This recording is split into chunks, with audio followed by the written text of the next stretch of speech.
Can you guys tell the difference?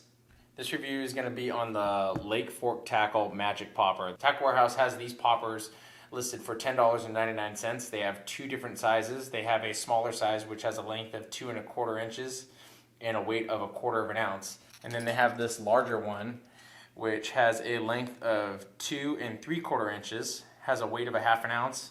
Right off the bat, you can tell that it has 3-dimensional holographic eyes, black nickel-plated hooks with a dressed feather trailer hook. The split ring on the front, I actually elected to remove in favor of just a traditional loop knot. You can use just a regular knot if you choose to just tie directly to the split ring, but I personally tie all of my topwater lures with a loop knot. This lure has rattles in it. You can actually see with this transparent bait here, you can see that it has several different balls on the bottom of it. Looks like some of them act more as a rattle, as others act more as a ballast. I'll give it a little shake for you guys.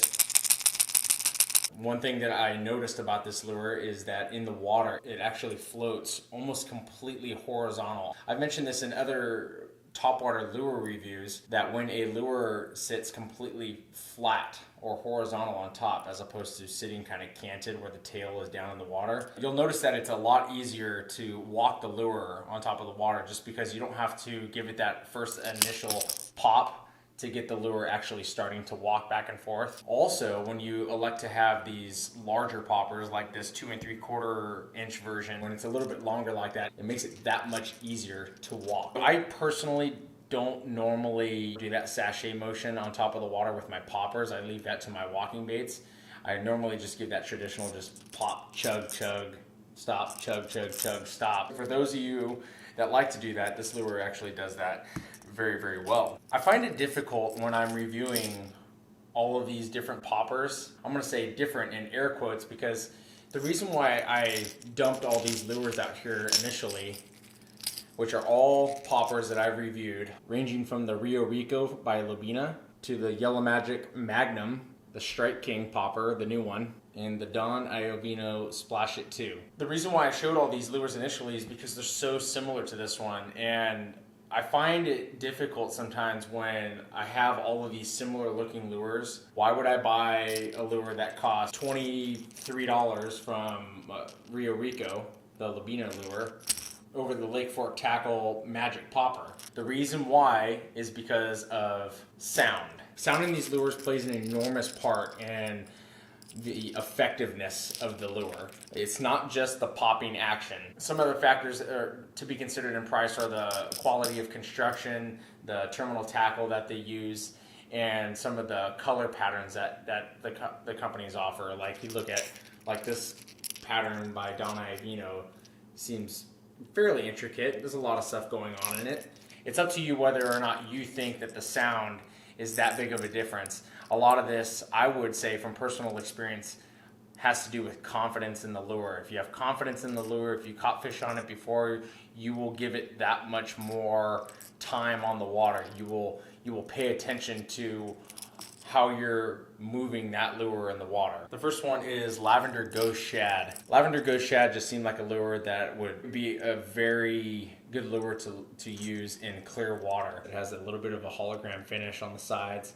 It's got that lavender pearl on the top. Pretty much just a transparent bait. I think I own a bone color in every popper manufacturer that I have. And that's just because it's effective everywhere. You can see them when you cast them out. These poppers, by comparison to a lot of other topwater baits, are very small and you can lose sight of them when you're fishing them. It's nice to be able to keep it in sight by having a bright color like bone. I would say it's a neutral color, for lack of a better term, because it's good everywhere, and it seems like it's a natural looking color, because essentially you're only going to see the bottom of the lure, especially on this style of lure where it actually sits completely flat on top of the water.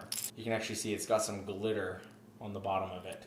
It's not much of a rough texture like the Don Iovino or like the Yellow Magic Popper, but it does have that glitter on the bottom of it. I don't want to forget to mention that these lures, just by their sheer size alone, cast extremely well, which is not different than any of the other lures that I have here from Lobina or Yellow Magic, etc.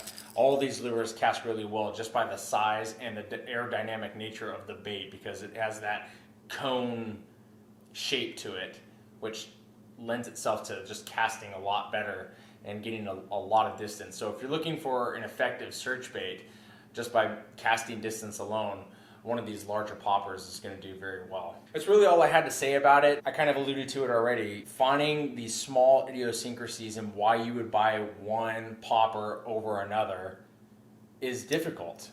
I honestly couldn't tell you why you would buy this lure over a Don Iovino, except for the sound. In closing, I would say that I like this lure from Lake Fork. It's a nice lure. It's not that expensive. I mean, it's $11.